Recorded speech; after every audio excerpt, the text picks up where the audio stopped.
मीरपुर नाम के शहर में तेजस अपनी पत्नी नीरू के साथ रहता था। पति पत्नी दोनों ही नौकरी करते थे। एक दिन तेजस गांव अपनी माँ के पास फोन करता है। हेलो, प्रणाम माँ। जीते रहो माँ, तुम दादी बनने वाली हो हैं? अरे वाह, ठीक है बेटा, मैं कल ही आती हूँ। जब माँ जी शहर पहुंची तो बेटी बहू ने बहुत अच्छे से स्वागत किया। लीजिए माँ जी, चाय। अरे गर्मा गर्म पकोड़े ले आओ माँ के लिए। नीरू रसोई में गई और 2 मिनट में ही पकोड़े ले आई। जी ये लीजिए। बहू जादू से बनाए हैं क्या? अभी तो रसोई में गई थी। यम्मी। माँ जी, शीला रसोई में पकोड़े तल रही है, मैं बस लेकर आई। हे भगवान, मेरा धर्म भ्रष्ट कर दिया तूने। अब तो गंगा जल से शुद्धिकरण करना होगा। दूसरे दिन, माँ जी मैंने नाश्ता बना दिया है, ऑफिस जा रही हूँ। पर अभी तो घर का सारा काम पड़ा है। शीला आती ही होगी, झाड़ू पोछा बर्तन कपड़े वो सब कर लेगी। हमारे जमाने में घर का सारा काम हम ही करते थे। जी माँ जी, आप बहुत होशियार हैं, मैं घर ऑफिस दोनों नहीं संभाल पाती।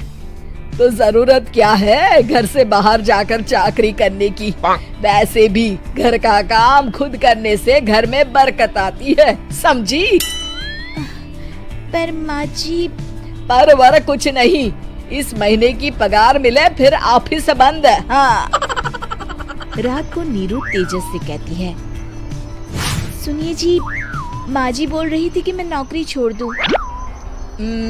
वैसे ठीक ही तो है, अभी तुम्हें आराम की जरूरत है। फिर भी आराम कहाँ, शीला को छुड़ाने के लिए बोल रही थी। तो अब 24 घंटे में इतना काम तो कर ही सकती हो। पर जॉब पसंद है मुझे, घर पर मन नहीं लगेगा। अगले दिन जब दोनों ऑफिस के लिए निकल रहे थे, मेरी तो कोई कीमत ही नहीं है इस घर में। माँ जी, आजकल महंगाई बहुत है, रहन सहन भी बदल गया है, दोनों नौकरी करते हैं तभी ठीक रहता है। अच्छा, तू कहना क्या चाहती है? मेरा बेटा तुझे बिठा के खिला नहीं सकता? तू ही इस घर का खर्च चला रही है, हैं? नहीं माँ जी, मेरा वो मतलब नहीं था। मतलब खूब समझती हूँ, ये बाल धूप में सफेद नहीं किए मैंने। हाँ। अब तो ये रोज का काम हो गया था। तेजस भी रोज की झिकझिक से परेशान हो गया था। एक दिन उसने कहा, नीरू, वैसे भी तुम्हें मैटरनिटी लीव मिलने वाली है, तो अभी से ही छुट्टी ले लो। पर क्या, मेरी सैलरी अच्छी खासी है। आखिर नीरू ने रिजाइन कर दिया। जब बच्चा हुआ तो घर में सब बहुत खुश हुए। कुछ दिनों बाद तेजस फाइल देख रहा था। क्या हुआ तेजस, कुछ परेशान लग रहे हो? हाँ, वो हमारी जितनी सेविंग्स थी वो तो हॉस्पिटल में और छठी के फंक्शन में खत्म हो गई है नीरू। और अभी वैसे मंदी चल रही है तो मैं बोल रही थी कल मुन्ना को हेपेटाइटिस का टीका लगवाना है।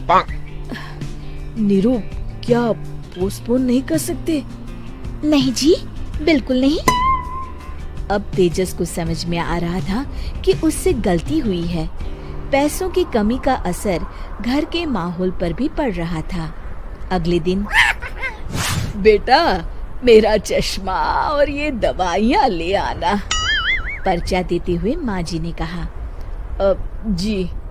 तेजस, मुन्ना के लिए दूध का डिब्बा और डायपर भी ले आना, और ये किराने के सामान की लिस्ट है, इसे भी लाना है। तेजस गुस्से में लिस्ट मरोड़कर फेंकता है और चिल्लाता है, पैसे क्या पेड़ पर उगते हैं? ये ले आना, वो ले आना। अरे पर ये जरूरत का सामान ही है। वो गुस्से में बिना कुछ कहे ऑफिस चला गया। अरे लंच तो ले जाइए। नीरू दौड़कर डिब्बा पकड़ाती है एक दिन खाना खाने के बाद, नीरू,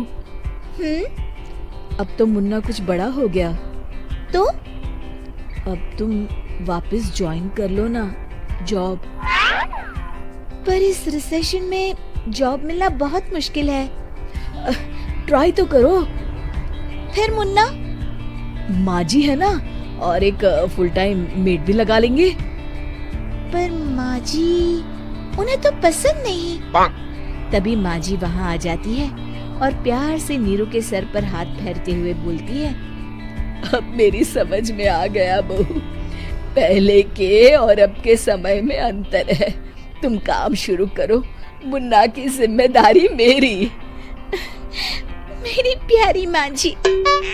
ये कहकर नीरू उनके गले लग गई। शिक्षा, परिवर्तन संसार का नियम है, हमें भी समय के साथ चलना चाहिए। उम्मीद है कि आपको हमारी ये कहानी पसंद आई होगी। कृपया हमारे चैनल को सब्सक्राइब करें और सभी अपडेट्स के लिए बेल आइकन जरूर क्लिक करें। और हाँ, वीडियो लाइक और शेयर करना मत भूलिएगा। Bye bye.